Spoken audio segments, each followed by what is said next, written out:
Give it a few seconds for everything to catch up, and then this.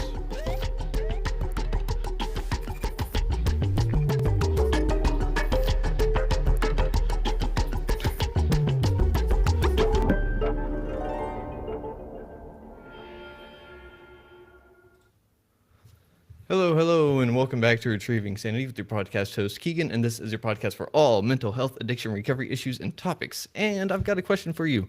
Did you listen to our last episode about Kratom addiction? Because if you did, well, we've got Matt back on the show, and it's going to be an amazing conversation because we're going to figure out just how far the Quit Kit has come, how many people it's helped out, and if there's been any other insights that Matt's learned along the way. So, Matt, how are you doing today, my friend? I'm great, man. I'm great. And it's so good to be talking with you again. Yeah, you mentioned the past episode where we spoke and I re-listened to it and it was we touched on a lot of things in there that I Mm-hmm. know if I were still going through an addiction, I think I would really want two people who were out to talk about, and I'm hoping we can keep that vibe up today. Yeah, man, for sure. And I just got done re-listening to the episode as well because it's always nice to kind of catch up because it's been 6 whole months, my friend. It's wild. So Wild. a whole half a year has passed us. And I mean, I know learned a whole lot in my personal journey and the podcasting journey and everything else. So I can only imagine what you've learned in your quick hit journey and how you've helped so many more people. Because last time we spoke, I think you were just at 200 people. Well, we're at over 2,000 now. Whoa! I know. Whoa is right, man. Yeah, Oh. if you told me when I was 21 or 29 or even like 37 that this is what I would be doing, I'd be like, Mhm. boy, I hope so. But that's crazy. That's awesome, man. Yeah. Wow, 2,000 people. Um, Yeah. so I know that you had sat there and you had actually gave us a code that people can use Hmm.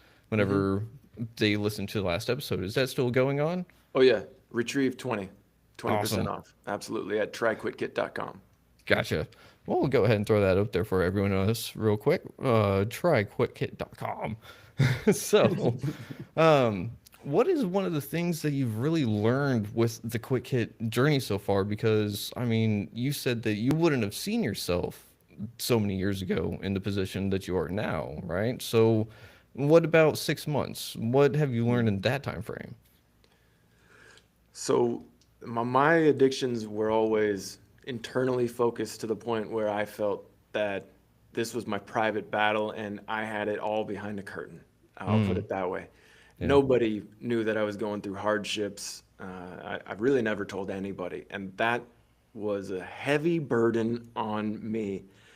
And I think addicts in general share a similar story, but I had no idea until I got involved in recovery in the way that Quick Kit has been, Mm, just how many people are aching to quit something that they're holding on to privately, keeping it secret from their kids or their spouses. They don't want to go to rehab. They don't want to get Suboxone. They want a chance to quit at home.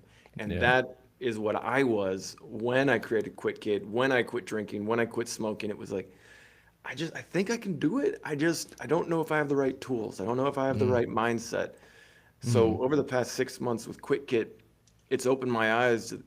There are so many people out there holding on to these private problems. mm.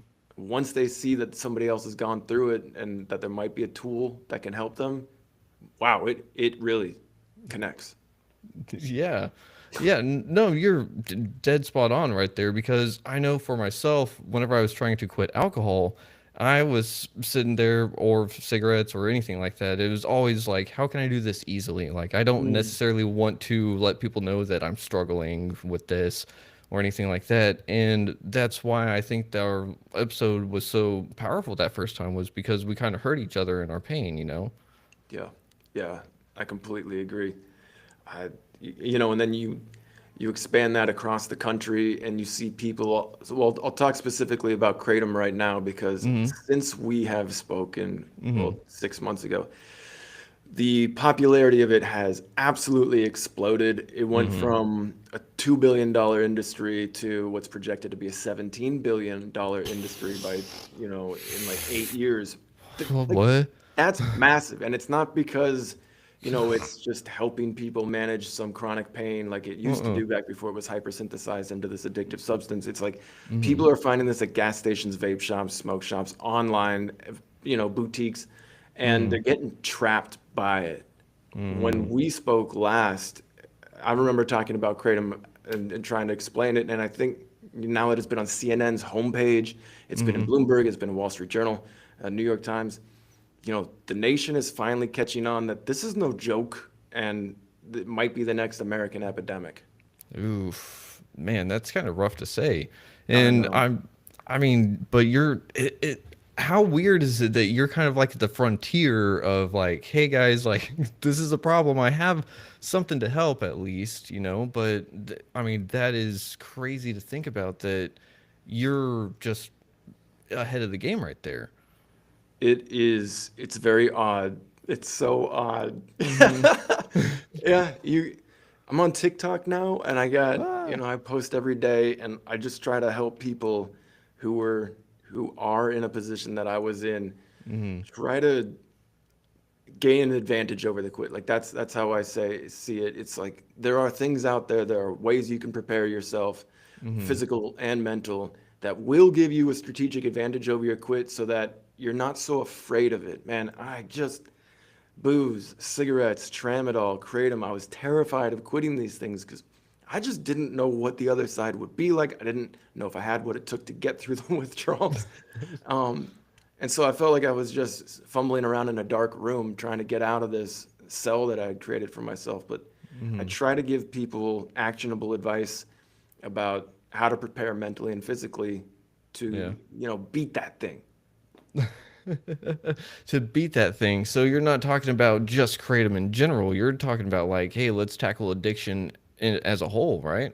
Oh, absolutely. Yeah, yeah. There are some. We talked about the subconscious and the conscious and the way Mm-hmm. that they interplay and how it can Yeah. actually kind of keep you trapped Mm-hmm. in doing something you don't want to do.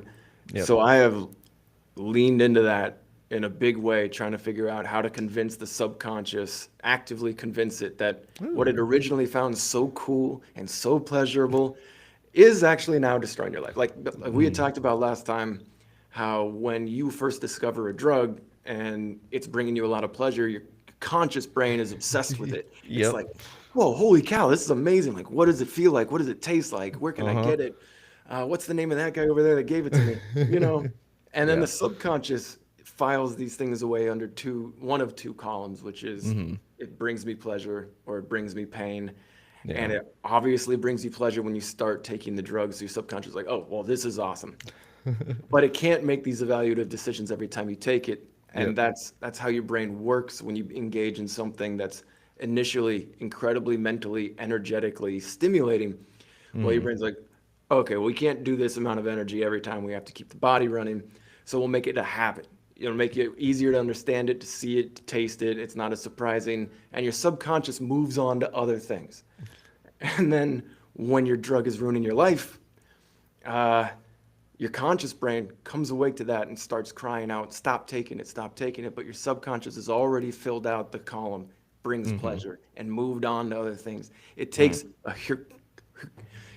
Herculean effort, if we could put it that way, to Uh-huh. just overcome your subconscious desires. But you can strategically reconvince your subconscious to take another look at what you're doing. And if you can make it see the other side, like your conscious brain now does, Mm-hmm. then you set yourself up for success in a huge way. Ooh. Okay. So yeah, I remember you talking about how it takes an immense amount of overwhelming evidence and energy to make your subconscious flip that switch. And that's one of the things that I think is so important about outreach and stuff is that it helps that subconscious mind start to maybe connect the dots, do you think? Absolutely. I Hmm. think of it as, let's say, if you can make your subconscious curious again, as Mm-hmm. opposed to just having taken the note, filed it under the column. Ooh. But if Uh-huh. you can say, oh, okay, I'll give you an example. Uh-huh. There's this interview out there on YouTube with Dax Shepard. He's an actor, and he talked Okay. about his addictions and Mm-hmm. going through them. And I don't know much of his work, but watching that, I saw so much of myself, and I saw so much of the success that he has had since, quitting and being like, man, this guy just seems like someone I could get a coffee with. And then my Uh-huh. subconscious is like, hey, man, maybe it's not so hard to quit. Maybe if you did it, maybe I can find some more information. If you can make your subconscious curious Uh-huh. about quitting, well, your Uh-huh. subconscious likes to get its way. So feed that Ah. beast in that direction. Okay. Huh. That kind of makes a lot of sense. And for some reason, whenever you were talking about that, what happened in my brain was, uh, whenever you've played a video game that you love for the very first time, Oh, absolutely. would you love to play it for the very first time again? Yes. Yeah, that's exactly how I would just imagine making my subconscious curious again about something is like to have that same feeling, you Oh, know? that is fat. I love that analogy. Mm, Yeah. Yeah. Okay. So, what might, if you could go back, or if you could find an analogy for an addiction that you quit, how might you have made yourself curious, do you think, to be fascinated again about quitting? ooh, about quitting, right? Or about using, or in Yeah. general, just Oh, just like consciously trigger your subconscious. yeah, what would I have to do? Is that the question? Yeah, Right? if anything comes to mind, Huh. yeah. See, I don't know because I've never thought about trying to make my subconscious curious again Hmm. because that was never something that was even a possibility, you know? Ooh. So, I mean, that's something that's very interesting because if I didn't know that that was a possibility that someone could take to battle their addiction, how many Hmm. other people don't know that? Hmm. So, I mean, if I had to say, how would I make my subconscious, curious about alcohol or some other substance again? Oh man, that's so hard to say because I was just like in a death march, I was just determined to die. Hmm. So it was kind of hard to, I may have had to reevaluate the circumstances or my belief of myself. I would have to probably make myself curious about why I think I'm not worthy instead Hmm. of what can I run to make everything disappear. Does that make sense? Oh, yeah, absolutely. I, if you can get your subconscious to start getting as excited about recovery and sobriety as you were about using in the first place, Mm-hmm. I think that's when the switch really flips. Mm-hmm. Because it starts to get obsessed with the idea of all the things that you could do Mm-hmm. if this albatross wasn't around your neck and you weren't wearing these chains. Mm-hmm. And like that's when light speed, it's like, oh, okay, I might have withdrawals, but I'm freaking done with this Yeah. thing, man. I cannot wait to get sober. So okay, so my first video game that I absolutely loved, Zelda Uh-huh. 64. That thing, that That or w- that Ocarina was of Time. mine. That was Ocarina mine. of That Time. was mine. Absolutely. Ocarina of Time. I had never experienced anything like that. I was a kid and Oh. I was just but but then, I've played how many RPGs since then and they don't hit the Mhm. same. They don't hit the same. Nope. Uh-uh. So No. if that's your first experience with a drug is like Ocarina of Time, like holy cow, that thing was really cool back Mhm. all those years ago. Is there something you could do to manifest that about getting sober? And that's what I Uh, focus on. That's what I try to help people see because the answer is yeah. There mhm. is so much to get excited about when you're not damaging your body and Mhm. making yourself lethargic and hurting your relationships and your health and your wealth, all that. Yeah. No, yeah, you're totally right. And that was the exact game I've always had this analogy for. Like that right there. Like if I could play a game for the very first time again, it would be that one. Let's go. So but you're right. Like everything else after that never really quite hit the mark. Hmm. And but if you look at it, you look at the graphics now, and you're like, "Pfft, my imagination was filling in a lot of gaps, Oh you yeah. know. So, but we look at games now, and we're like, whoa, the graphics are so good, but something doesn't quite hit the same, you know? And Yeah. so I think that that's how it kind of comes about whenever people think about recovery after they've been in addiction for a while, because Mm. they're playing the games, they know the rules, this, that, and another, and then something else comes along and it's like new and improved, but it's new. So what do they do with that, you know? Yeah. Yeah, absolutely. So it kind of makes me wonder, like, I wonder how many other people want to get curious about that kind of thing, but they don't know how to. So how do you help people get curious about it? I try to, how do I say this? If you can get excited about something, Mm-hmm. then you'll get curious about it. Ooh, And one of okay. the best ways to do that is to start taking we'll use the drug, right? We're talking about addiction. Mm-hmm. Taking the drug that you've been using and start systematically, proactively casting it in a negative light. It's amazing how you Mm. can rewrite subconscious programming if you simply engage in content, anybody's interviews or audiobooks or books or Mm-hmm. podcasts that just denigrate the thing that you've been using, and you do it not once because you'll forget it, not twice because it won't leave a lasting impression, but you do it over and over and over again. I use this analogy: if you took someone who was super conservative and for a month you put them in front of liberal media, there is almost no chance they won't have a new perspective. And vice Mm. versa. If you took Mm-hmm. someone who's super liberal, put them in front of conservative media for a month, Mm-hmm. both sides will start to see things in a new light. Mm-hmm. And that's all they had to do was just let content happen to them. They just let it happen to Mm. their eyes, ears.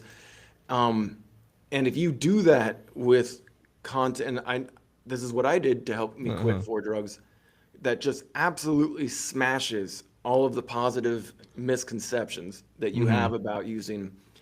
You'll start to just like it'll peel back the veneer, and you're just like, oh yeah, that actually doesn't give me the thing that I brainwashed myself into Mm. thinking that it did.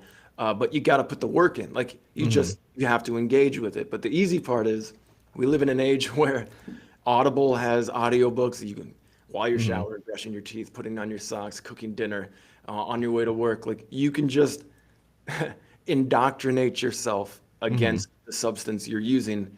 And Mm. that helps build the curiosity and momentum to reframe your addiction as the thing that hurts you, not the thing that helps you. Ooh, okay. I love that. Reframing it entirely in the way of how it essentially is viewed from one's own lens. And Mm-hmm. I think that that really does hit a mark too, because I know whenever I was going through my addiction, there were times where I absolutely hated alcohol. And I mean, for a large part of it, I did. But at the same time, it was the only thing that I knew that would take away the pain that I was trying to run from. And Mm. so it was still one of those like pro versus con. The con was still like the winner, you know, because the pro of like not alcohol was, well, trying to be sober, and sober back then just equaled pain because I had a lot of unresolved issues, you know. So how do you get someone to be excited about that? Because for me personally, getting into recovery and starting a healing journey, it can be kind of addictive in its own right. You know, it's Ooh, like, ooh, I fixed this about myself. I wonder what else I can fix next. right. I think step one is proving to yourself that you can have a reward that you can point to and say, hey, I did that. That has nothing to do with the substance. I'll give you an example. Okay. When I quit tramadol, this Mm-hmm. was 2017. I was living in Nairobi, and I had been using tramadol for about a year. I Oof. picked it up in Liberia when I was living there. I'd gotten Mm-hmm. into a motorcycle accident. It's a partial opioid agonist. It's a painkiller. Mm-hmm. And right, like, so 5 days after that prescription, well, it was a 5 day prescription. I was like, well, I felt fantastic on that. So I want to keep taking Oh. it. I didn't need a prescription in Liberia. Then I went to Mexico for Mm-hmm. work and I could get it there. And then Nairobi. And I didn't need a prescription, and I kept taking it. And then, like, one day I just woke up and I thought, I don't want a pill to feel happy anymore. Mm. And that was a huge light bulb moment for me because Mm-hmm. it's like, oh yeah, that's what you've been doing. You've just been keeping Mm. yourself in a dream. Well, what else Yeah. can I do? I was in Nairobi to work on a project that I I had this idea for an energy storage project that people could use in the slum of Kibera, and my Uh-huh. friend was letting me stay at his place and work on it. And so what I did was I got super immersed in how electricity works and how batteries work, and I taught myself everything. I'm talking 10-hour days. I learned how to make PCBs. I learned how voltage and amperage worked. I learned how motorcycles worked, and I was working with motorcycles. Uh-huh. Suddenly, I had this awesome thing that I could call my own. And day by day, I was making progress on it, pointing to it, and be like, "Oh, I made that. I 3D printed that. That's a." And the drugs, like, they had no place in that narrative. Like, tramadol had Mm. no place in that narrative, and it was a successful project, fortunately. And I'll give a second example because I use this again to quit Uh-huh. Kratom. When I quit, I knew that I was going to end up with time that I otherwise filled with sitting on the couch being overloaded with this drug. Mm-hmm. So, in my condo, which we had moved into recently, it was like a cave, man. That living room, it sucked. It was so dark. We had two lamps, it barely worked, and it drove me crazy. So, I just Mm. decided to install overhead lighting. Do I know how to install overhead lighting? No. But YouTube, that's what YouTube's for. So I went to Home Depot, I bought all the stuff I needed to install like recessed lighting. No idea what I was doing. And I like cut into the drywall, I fish taped the wires around, I made a mess and I put together the junction boxes and everything. Again, nothing to do with Kratom, but it Mm. required such focus. It was a challenge. I had to Mm. be mentally engaged. It gave me dopamine rewards because when you flip that switch and literally it's let there be light and there's light, holy Uh-huh. moly, man. Yep. And I'm not saying you need to move to Nairobi and have an energy storage project. I'm not saying you need to go to Home Depot and radically redo your house, but the drug that I was addicted to had no place in those stories. Those were things that I built for myself immediately after quitting to show me that I had what it took to fulfill time in my life that had been dedicated to using. And it was so satisfying that it was like this bridge, literally day by day, as I completed these projects into sobriety, where the drugs were behind me, Mm. and I didn't have to focus on where they were. So I Mm. just say to anybody who's if you're having trouble with what to do now, yeah, that's a huge question. Like the existential one, especially. Like, all right, well, what do I do with my life now that I have all my control back? That's tough. That's Yeah. a huge question. But what can Mm. you do right after you quit? Find something you're like I use the word curious, but yeah, curious Yeah. about something that plays to your strengths, and try to find something you wish was different, but that you could manage the difference if you were to start working on it in your life. It has Mm. to engage you mentally. You have to be like, oh, critically problem solving in it. And then at the end of the day, you can point to it and be like, I built that, dude. I did that. Like, look at that. That'd be like, look, everybody, because you deserve it. I'm sure you can make something amazing, and everyone is going to be so happy to see what you made. So that's my advice for the first at least few weeks. Oh man, I love that. I haven't heard anyone really say to do that in a sense. It's almost like essentially picking up a hobby of sorts, but more. It's more intense than that, Yeah, almost. and it's not as it's like, oh, I want to learn to play trumpet. It's like, well, you're not going to be very good for a while. Uh-huh.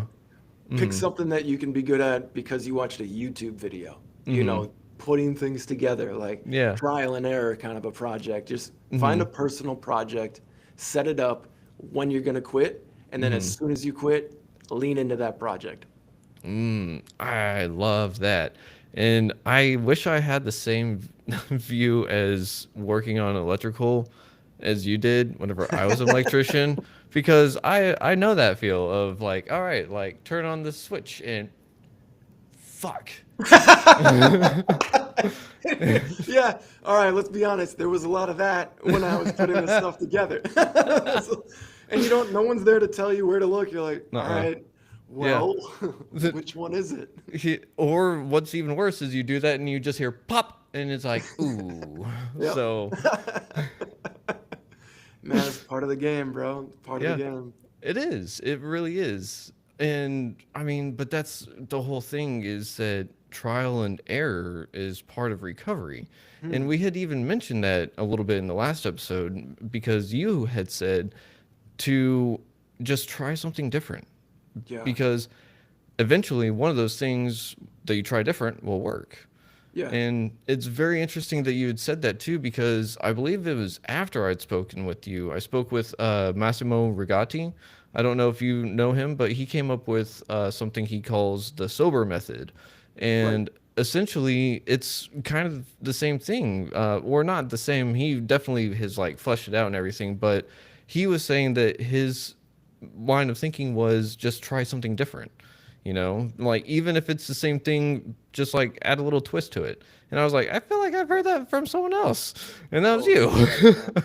Well, let me ask, when you were Uh-huh. quitting booze, for Hmm. example, did you find that over time, progressively, as you reached a successful quit, had you moved away from trying to do it the same every time?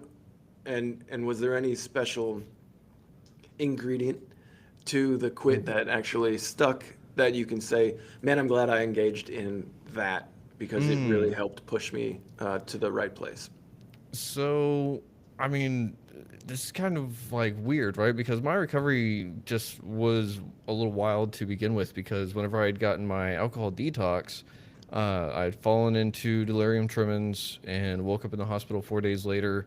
And then a week or so after that, I wound up down 6.5 hours away from home and stayed in rehab for 9 months. And Mm. then went to sober living and stuff like that, but I still had like my little run with Benadryl of sorts, and then so that was kind of my thing is that I was still running from something. I didn't know what, but that was the thing is that like if you take a little bit more Benadryl than you're supposed to, like if you take two or three, it helps with anxiety. And guess what? They tell you don't do that. And so I was Yeah, they like, do. oh hey, like oh I figured that out the hard way. But so with alcohol, it was I was removed from it completely. Like I died essentially, right? Because I had my near death experience, and so for me it was like that was the quitting point. Like I tried to quit, I did the ultimate quit, and I haven't looked back. But for everything else, for the mindset that came with it, it was podcasting. That's the thing that really got me into the mindset of like, all right, I'm making something and I have no fucking idea what I'm doing. Hell yeah. Yeah. So, Yeah, I I was mean, imagining if you had well, I don't know, a basement or something like that, that you had been wanting to turn into a podcast studio, and it's like, all right, well, I don't want to drink anymore. no. Let me trick this place out. Let me put up the padding. Let me put up Uh-uh. all of the accoutrement of an awesome, badass podcast. Like that would be a perfect analogy Yeah. of a good way to show yourself that, oh man, I do have what it takes to build a badass podcast studio, and now I'm gonna get to work on it.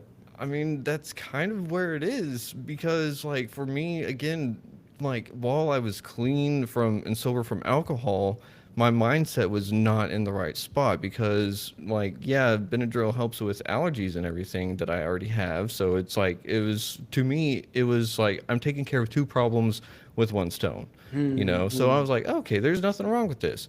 But no, in hindsight, I was definitely not treating it correctly because I was not using it as directed. So I was self medicating again. But that's the thing is that whenever I caught it, I was like, oh, that's not right. Let me actually do something about this. And made a call out to my medical provider and everything like that. But during all of that was whenever I was making this, at the very, very, very early stages. And whenever it got in my mind that, oh, like this is actually a real thing, that's whenever that mindset did shift for me. And so I never really thought about it that way. But you're right. Like I had to get curious about something. I had to be mentally engaged in something. I had to be excited for something. And I hadn't been excited for anything in a long time. Right? Hey, Mm-hmm. that's something. Right? Drugs remove our ability to get excited about stuff like when we were kids, Disneyland or something like that. You get to Mm-hmm. be an adult and uh, It's all blah. yeah, it's like blah. And how many times are you gonna have to wait in line at the grocery store or sit in traffic and okay, so if you get Mm-hmm. sober and you have this monumental just your life shifts, you get healthier, you eat better, you sleep better, you're probably feeling better in a lot of different ways, and that feels so good. And you're like Superman, like, hey, I quit a drug. Mm. Wow, I'm on it. 30 days goes by, and the human brain regresses to the mean. We're at our levels of dopamine and serotonin, and a healthy brain is kind of like here. And your day is going to go up and down, but as Mm-hmm. opposed to when you're a drug addict, it's like that, or up, up, up, and down, down, down. You Yeah. know, but it's like you don't have those high highs anymore, Mm-hmm. and so you'll come down from that monumental occasion of quitting and think, well, now what am I gonna do? And a lot of Mm-hmm. quit kit clients that I work with, when they get sober, they'll say, "Hey, so, like, how do you deal with anxiety, or Ooh. how do you stay sober?" And that's a question, Mm-hmm. man. That's a question that I don't have the answer to, and I'm not sure what the answer really is. The best that I've been able to find to combat that, what is Matt von Boecklin really meant to do in his life? Why Mm. am I here, and all that, is Mm. to stop looking in here for the answer, because there's no fucking way I'm going to sit on a couch and find the answer. Like, I have tried to find that answer by sitting on couches throughout my whole life. I've been like dealing with depression and existentialism since I was a fucking kid. But, and then you got to make peace with the fact that you probably won't have that answer. But Yeah. if you focus on bringing peace and support to other people, Mm-hmm. you don't focus on that question as much, and you actually are able to stuff your life with joy. Mm.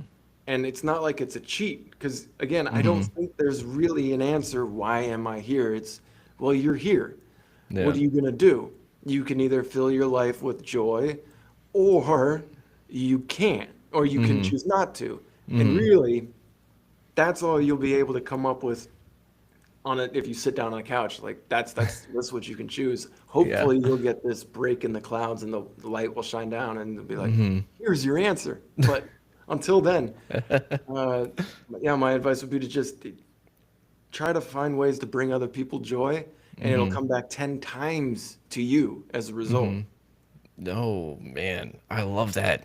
It's uh one of the things that I'm hearing in that I'm absolutely loving is that you're just trying to say be intentional.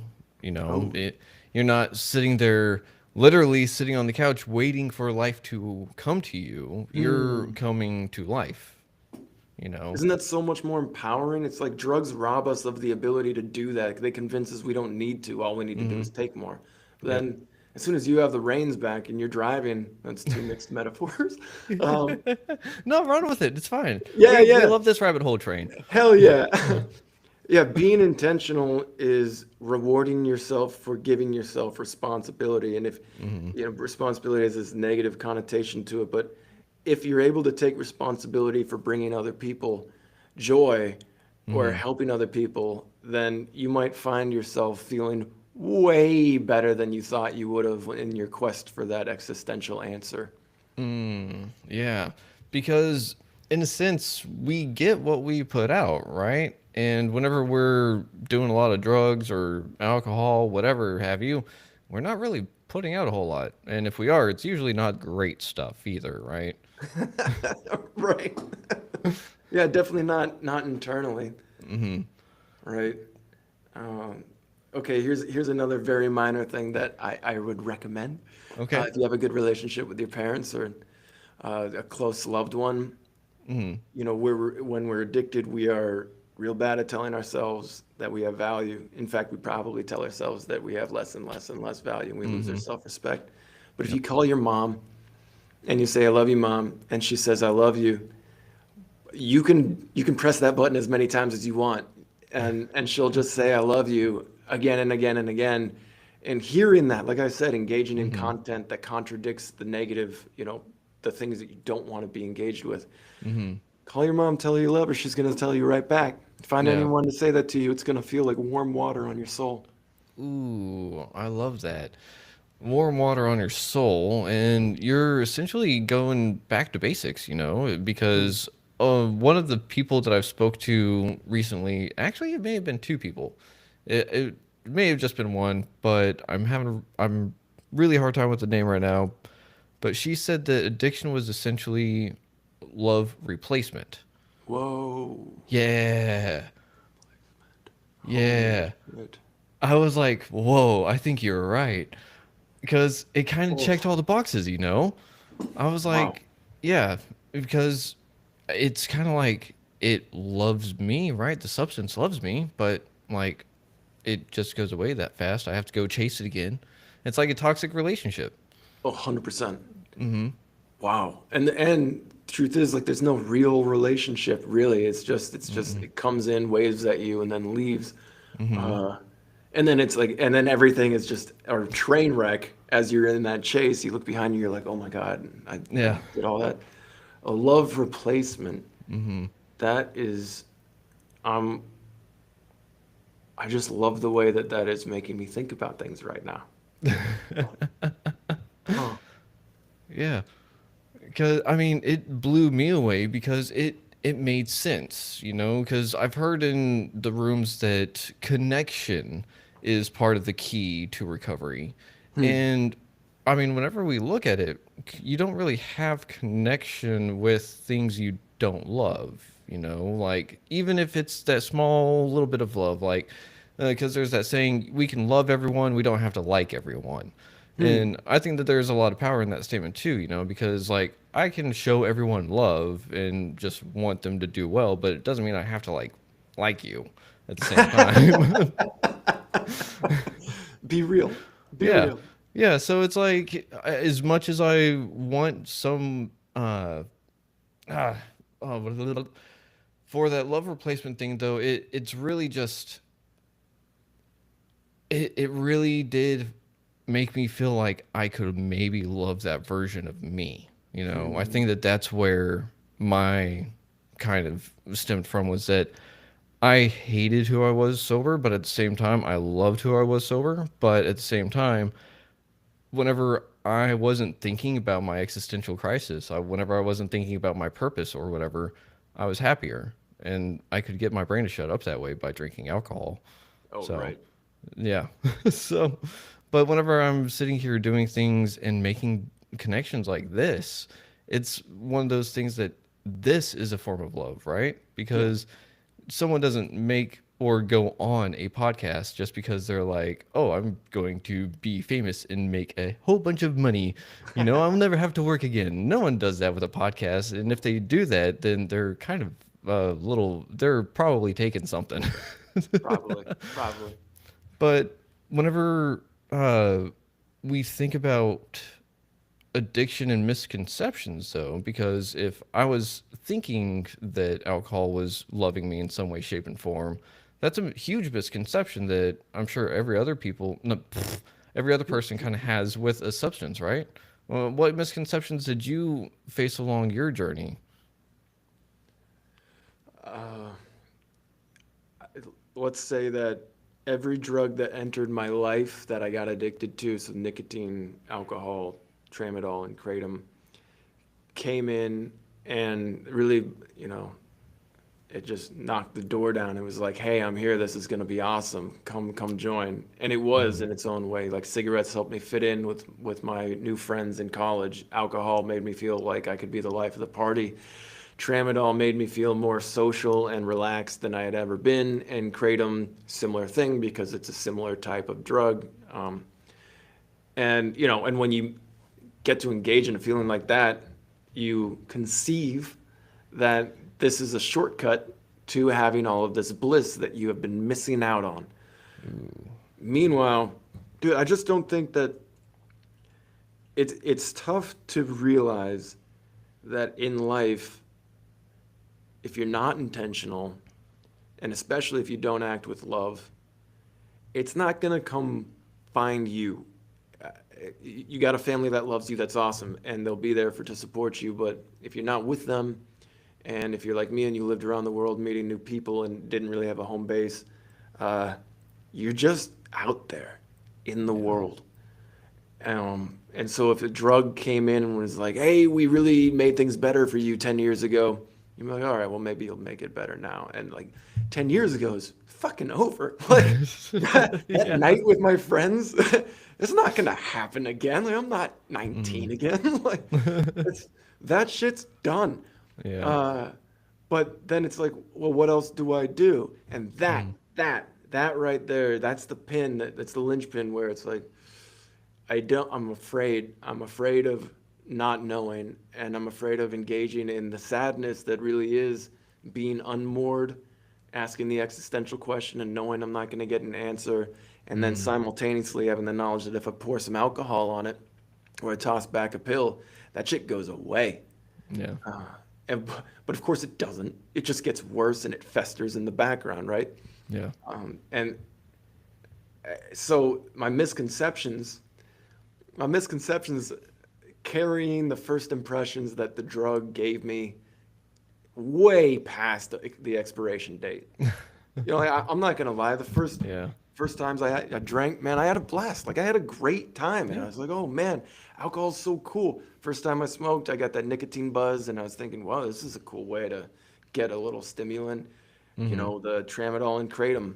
My mental anguish evaporates. Like, wow, this is super cool. Like I'll never deny that it Mhm. didn't feel good, or Yeah. but then like life, you just got to accept that that stuff doesn't continue. It just Mhm. stays in the back where it was as you move forward. Mhm.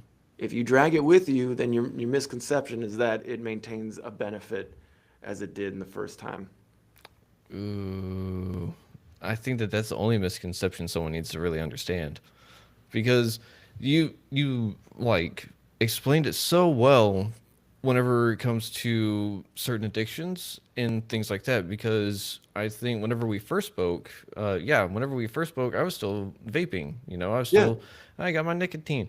No, I'm what, 2 months free now, let's so go. Let's yeah. go. My man, Keegan. Yeah. But that was one of those things, is that I was like, my mouth was starting to get sad, is the best way that I could put it. I was like, my mouth is starting to get sad. Oh, Like, yeah. no. So I was like, it's not, I don't enjoy it anymore. Like, if I wanted to get that nicotine buzz, I'd have to go like a whole day without it. And then even then, it'd be like the first two puffs would be like, oh, yeah, you got a little bit of a, and it's gone. And Damn. it's gone. Yeah. Yeah, and you got your nicotine in there, and then it's like, well, I got a whole thing left. Am I gonna Yeah. continue to smoke it? Like it's Uh-huh. here. So yeah, at one point I was like, I don't want to spend any more money on it. So it's either spend more money on it that I don't want to spend, or I just kind of quit. So I was just like, fine, done.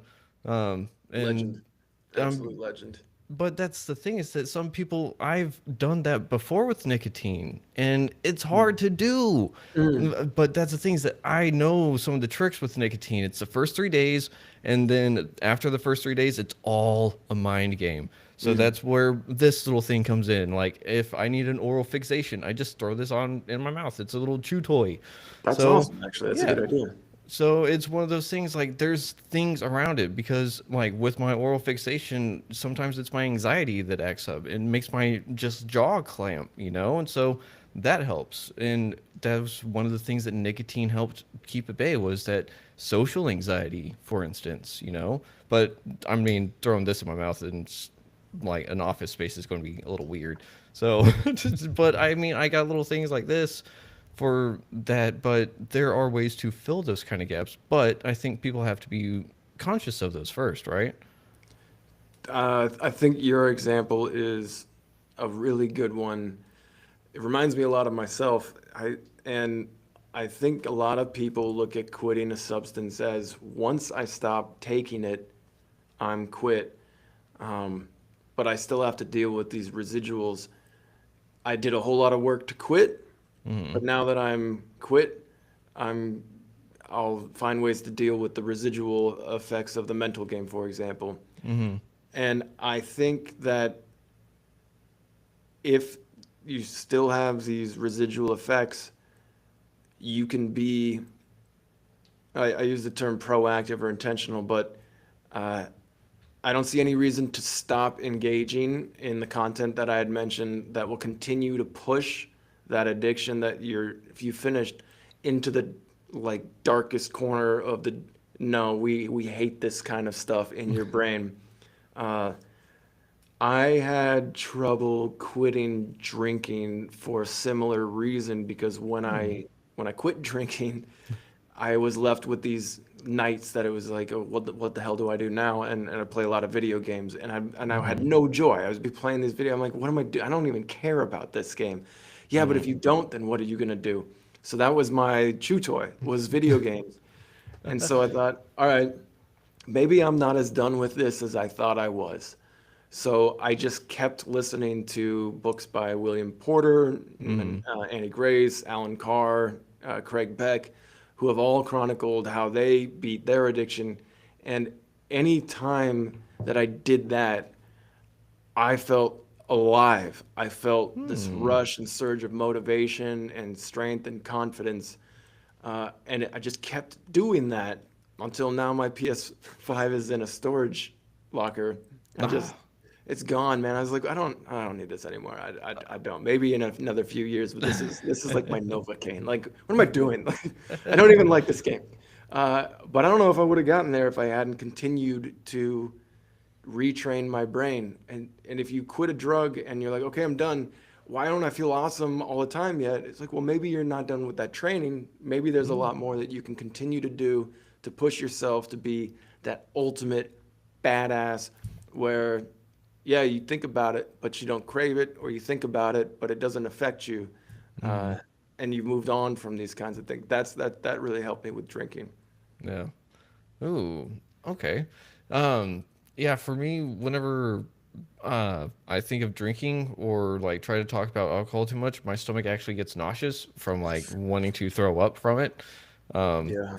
so, but that's things that like my body was trying to reject it while I was still trying to drink it. And then after I had my detox and everything, my body has like alcohol is like a nope, like thinking about it like makes me want to throw up.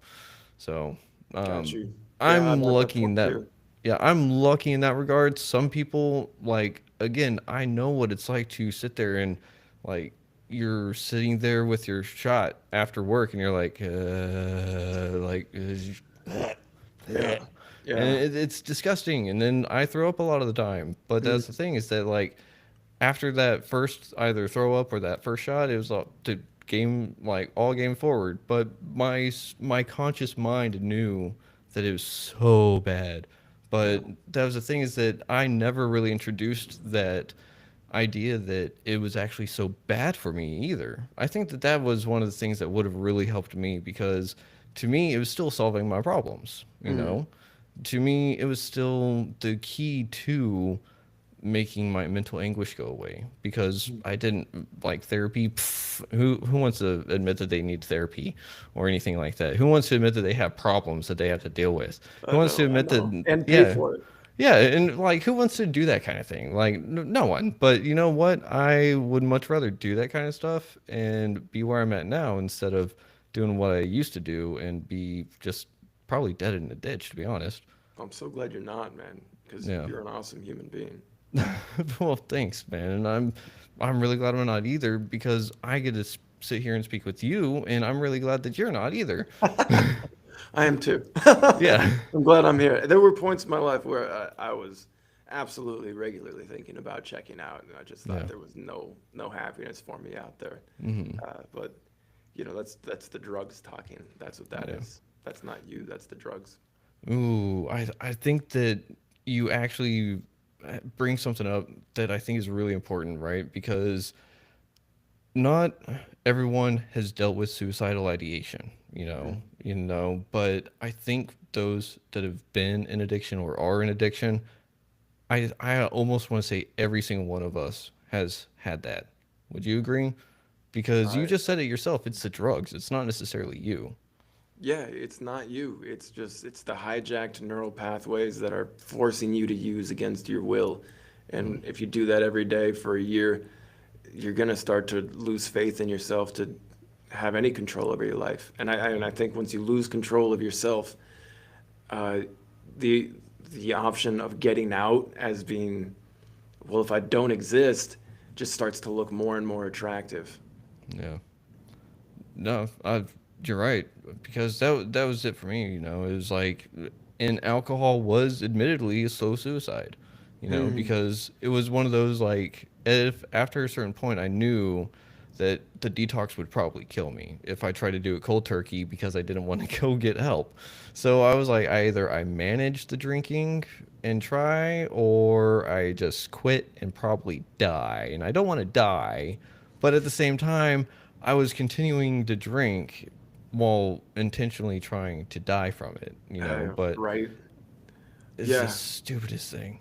Oh yeah. Yeah. If you could drink your problems away and drink yourself into happiness, man, that it's just funny how like we try to do it when we're addicted. We're like, okay, maybe that at the bottom of the bottle is the happiness. And we've done it a A thousand thousand times and we times. haven't found shit. Like it's not there. And yeah, No. we keep looking and it's like, yeah, Mm-hmm. man. And that's where the mental agony that can push you to have these suicidal thoughts, Mm-hmm. it's like a breeding ground for that kind of thought. And again, like no one around me knew I was having these feelings. I'd be depressed, but I would Mm-hmm. never tell them, yeah, I when I drink, I think about killing myself. But they'd be like, well, you're going to a hospital. I'd be like, Yeah. no, no. But it Yeah. never even came to that because I didn't even say that. Yeah. That's not good. It's not healthy No. behavior.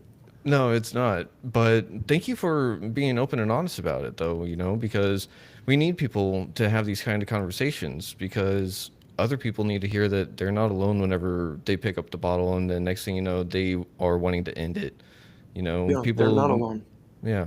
And same goes out to anyone that picks up a pipe of any kind or anything like Mm. that.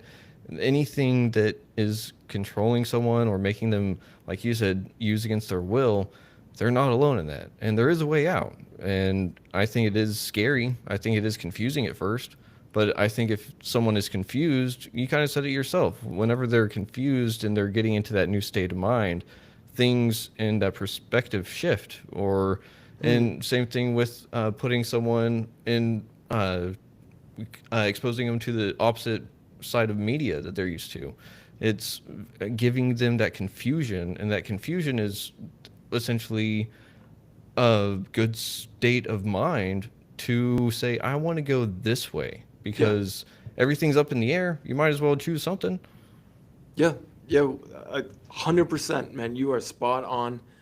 Uh, Drugs make us think that as we spin in this cycle of confusion, we don't have the power to point our finger somewhere and walk because we know how our day is going to go. That we know our morning to nighttime routine, and it never goes in any other direction. But you can, you can surround yourself with, like I said, content, but if you can make yourself fascinated with sobriety, that's like the best first step to take because again, it's probably going to be a new thing.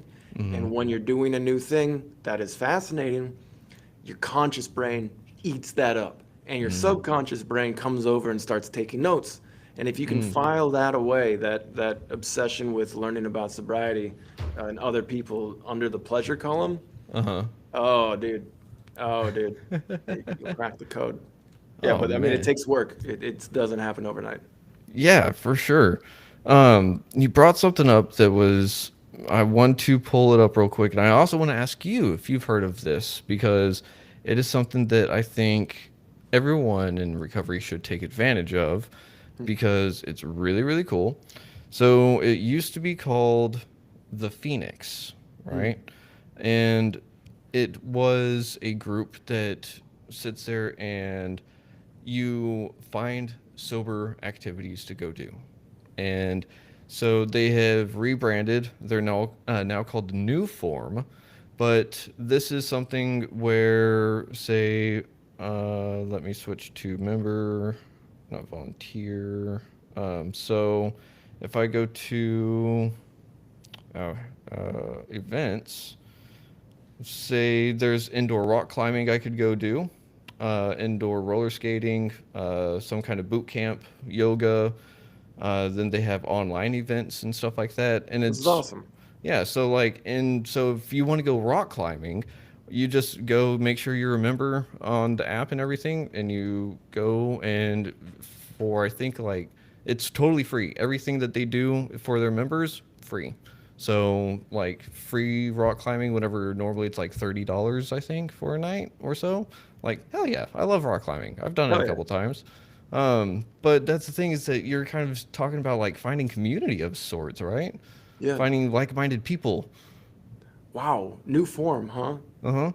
Yep. I think I know some people that would really benefit from that. Is that like form with a U, like the Roman form, or just FORM? Let me triple check. Newform. All right. So new form. Thank you, man. I Yeah. know I'm gonna do it too, but I know some people that could definitely benefit from that right now. Yeah, man. Because I mean, if we can give ourselves that extra stuff to do, if we just take away the time that the addiction calls for, I think that that can help solve a lot of people too. Because I've heard some people say that they just made themselves too busy for addiction. Oh, right. Yeah. I don't know if that's necessarily the most healthy way to go, but Ah, but you're right. Building a community and doing anything that gives you self-confidence and love, dude, it's the antidote to addiction. mm, Self-confidence and love is the antidote to addiction. And you have to like fill your cup. You gotta go fill your cup. You gotta do it. uh, what is one of your favorite ways to fill your cup nowadays? I let's see. I I think the best thing that I can say is I try to put out content on TikTok, which is, I know I'm on TikTok and I'm 40, but I Yeah. try to put on stuff that I think is going to connect with somebody and make them feel less alone. Mm, I don't know if a single video is going to hit, but as soon as I get a message that says this was helpful or that the quit kit, anytime I get a testimonial from the, quit kitter and then they're like, this really saved my life, it's like, oh man, all this work all day, every day is just absolutely worth it. And mm-hmm. that's a good way to do it. Trying to make people's lives better on purpose is a good way to do it. Oh yeah. Um, where can we find your TikTok? You can find my TikTok at the underscore quit underscore kit. So the quit kit at, The quick hit. Okay. yeah, Let on me. TikTok. Yeah. You can find I'm my many videos of my face. pulling it up right now. Give me Pull just on a me. second. There we go. So the underscore quick hit. Yeah, the underscore quit underscore kit. Okay. And there it is. Follow. Wow, you got more followers than me. Holy shit. What? No, no. Do you ever go live or anything like that? I tried and I just felt so overwhelmingly nervous that Oh I feel like man. it was just word vomit for like 40 minutes. Like, what did I even say? So, I mean, like that's one of the things is that I've recently well, maybe not recently, ever since our last conversation at least, I tried to do weekend TikToks. So, like Friday, we've kind of got a little bit of a community going for it. And so, but Fridays is like come get it off your chest, come vent or whatever, and people just type in chat Mm. and all that. And then Saturday we decided it's kind of more like a uh, nostalgia night, so people can submit their music that they want to hear, and it's like we talk about whatever while we're Let's doing go. that. And then Sunday, if we do it, it's like motivation for the upcoming week. But that's the thing is that like I'd love to get you on, and one of the things that I found is that I was not successful during the day because people say that my voice is calming and they would rather hear it during a sleepy stream. So I was putting people to sleep in the middle of the day. So I can't go live stream during the day because people just are bored very No, quick. oh my God. So Oh, I think your voice is very calming, but it definitely wouldn't put me to sleep. But that's the thing is that so I switched to nights because that's also who we're trying to speak to, right? That's whenever my demons came out to Yeah, play. right, right. Yeah. So, Oh, like, you're doing such a good job, man. Look at you, yeah. just building So community. what I'm saying is like I would love to get you on like so we're both live at the same time, and then I try to get people over to your stuff too and everything. So yeah, Okay, like absolutely. let's set up a time or like a Friday or something that we'll sit there and we'll I'll message you whenever we're doing it and whatnot, and then see if you're ready to hop on or something. That would be an absolute honor, man. I would Yeah, be yeah, so honored to join you. yeah, that'd be awesome. Because I mean, we're doing essentially right now too, right? But with them, we definitely have an audience, and then they can throw us questions. I love it. Oh, yeah, that would be a true honor, man. Thank you. Thank you. Oh Yeah, yeah, let's do it. I'm in. fuck yeah. Fuck yeah. um, we are a little bit, oh, well, not really quite over time, but I do want to ask. We can see you on in the future again, right? You can see me anytime, brother. Just Hell let me yeah. know. Sweet. I appreciate that because it's just one of those things that having a guest like you is phenomenal because we get to sit here, we get to talk about addiction, we get to relate about it really. But the thing is that we don't focus on it. We're not sitting there going like, "Oh, let's talk about war stories and like the things we used to have." You Uh, know? We're sitting here, we're talking about like more of the solution. We're talking about like, hey, this is our mindset, our perspective shift and everything. We're talking about how someone can actually get sober, you know? right, right. We can, if we can give people hope and if we can give them something that they say, huh, I'd Uh-huh. like to try that. Oh, I feel like this couldn't have been a better use of time for us because someone out there hopefully is going to listen to this and think maybe there's something different I can do next time, and it'll hopefully help them get where they need to go. Yeah, for sure. And that's the thing is that this episode, we've talked about the quick kit, we've talked about the success of it, and we've also dived into the mindset of how we're able to even get past or even to the point of saying, I want to try that, you know, because that was the hard part is saying, I think I'm ready for it. And the quick kit is essentially whenever someone is ready for the end of addiction, right? That you couldn't say it better, man. Yeah, once you've gotten to the point where you can see yourself as, you know, I want to be quit and I don't want to be an addict and I know that in my bones. I want to be clean. Mm-hmm. Um, and you're worried about physical withdrawals. That's where Quick Kit can come in and hopefully be of help. But I hope that anything we talked about tonight gave someone a new perspective to Mm-hmm. help their mindset go where they want it to go because I want people to get the life they deserve. That's really the motto of Quit Kit. I hope that it brings you closer to the life you deserve and you know make a habit of breaking your habit. Really just make a habit of breaking your habit because you're only one quit away from the final one, honestly. Ooh, I love that. I love that. Is that the slogan for the quick hit? Yeah, it's my slogan, make a habit of breaking your habit. That's what I like to tell people. And if you Oh keep yeah, doing it, you'll get there. man, I love that because you're right on point, and I don't think I could have said it any better myself. But I got one last question for you. So Matt, the name of this podcast is Retrieving Sanity, and we explore how all facets of living life impact mental health. Looking at the incredible motley adventures of your life, what does retrieving sanity personally mean to you today? And what's one practice or perspective you believe is crucial for anyone on that journey? I mean, we've kind of talked about it a whole lot on this episode. Hmm. Retrieving sanity for me. Mm, How about how about my ongoing quest to be able to sit with my own thoughts and and not feel like I'm on fire in this world and that I'm not just some square peg in a round hole. That's what retrieving sanity means for me because I think it's all just a bunch of bullshit in my head where I tell myself that I'm not X, I'm not Y, and I'm not Z.